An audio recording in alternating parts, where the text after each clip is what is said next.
Okay, everyone, we are back for part 121 of my blank DVD collection. Hello, everyone. In which we're looking at 5 movies on this disc, and they are The Boys, the Sherman Brothers Story, which is a 2008 documentary about songwriters Richard M. Sherman and Robert B. Sherman. It was made by Disney. Movie number 2 is The Gong Show Movie, based off the TV show The Gong Show. The movie was released in 1980 by Universal Pictures. Number 3, we have Falling in Love, which is a 1984 Paramount Pictures movie.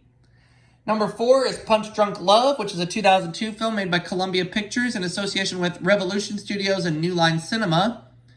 And number 5, we have Tyler Perry's Meet the Browns, which was made by Lionsgate, released in 2008.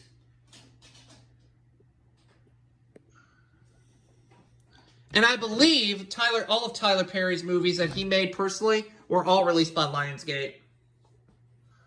And there was another Columbia Pictures New Line Cinema Adam Sandler movie, and that was Mr. Deeds. That's right, which came out, I think it came out before Punch Drunk Love, but I can't quite remember. I could be wrong. Let me do some research on it. All right, go ahead and do that. And we're looking at the opening to The Boys, the Sherman Brothers Story, which was recorded off of Kids, Stars, and Family. It was recorded back in 2011. The film is rated PG, and it just contains adult content. Now, I know that Richard Sherman and Robert Sherman's sons made this documentary. They directed it, and one of the executive producers of the film was comedian Ben Stiller. Not only that, but Ben Stiller also makes an appearance in this documentary, too. Whoa. Yep, although his part is a cameo. He talks about how his dad, Jerry Stiller, would sing some of Al Sherman's songs that he wrote, which was the Robert and Richard's dad. May Jerry Stiller rest in peace. Yep. There was the Walt Disney Pictures logo. Let's take a look at the Gong Show movie. Recorded off HBO. Do what? Punch Drunk Love were released in the same year. Yeah.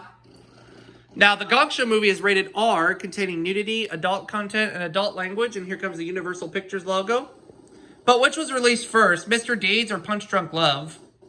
Mr. Deeds. That's what I thought. I just wanted to make sure my memory served me correctly, and it did. Okay, next up, we're going to take a look at Falling in Love. I forget which channel this was recorded off of, but it contains adult language and adult content, and the film is rated PG-13. And then you have your Paramount Pictures logo there. There's the stars, and there's Paramount, a Gulf and Western company in which the logo fades to blue. And then it fades into the film. Next, we have Punch Drunk Love. Again, recorded off of one of the Stars channels. As for which one, I think it's probably just either regular Stars or it's Stars Comedy. Oh, it's Stars Comedy, okay. In which Punch Drunk Love is, of course, rated R. Containing adult content, adult language, and mild violence. And this film was also made by Paul Thomas Anderson, best known also for directing Boogie Nights several years earlier. Now, there's the Columbia Pictures logo right there, but it's in silent mode. Now, the Revolution Studios and New Line Cinema logos don't appear until the very end of the film, and I'll show you proof. So we're just going to go ahead and skip through this movie until we get to where I need to be. And I will say that Punch Drunk Love is definitely one of its kind. And it's actually one of Adam Sandler's films where he's actually more of a serious person than he is funny. I mean, he is funny somewhat in this film, but he's mostly plays a serious role in this movie. But did I like Punch Drunk Love? Yeah, I enjoyed it. I thought it was a good movie. And then Philip Seymour Hoffman's performance in this movie, also good.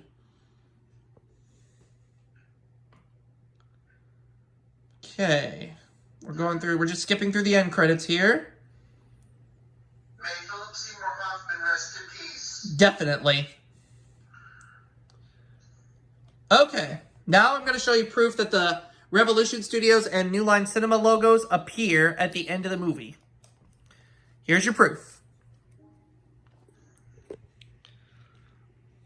There's the Revolution Studios logo. And the New Line Cinema logo, both logos of which are silent. Using the AOL Time Warner Company byline. Released by Columbia Pictures. Does it have the Sony Pictures Television logo? Yes, it does. Okay.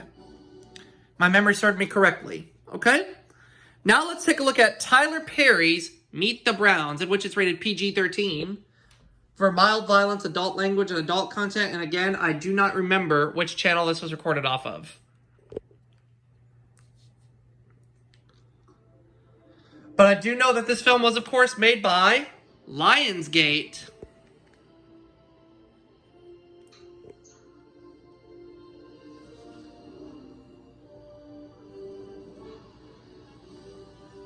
Oh, it was recorded off the one of the movie channels. But in any case, that will do it for part 121 of my blank DVD collection. And we'll see you all for part 122 soon. See you, everyone.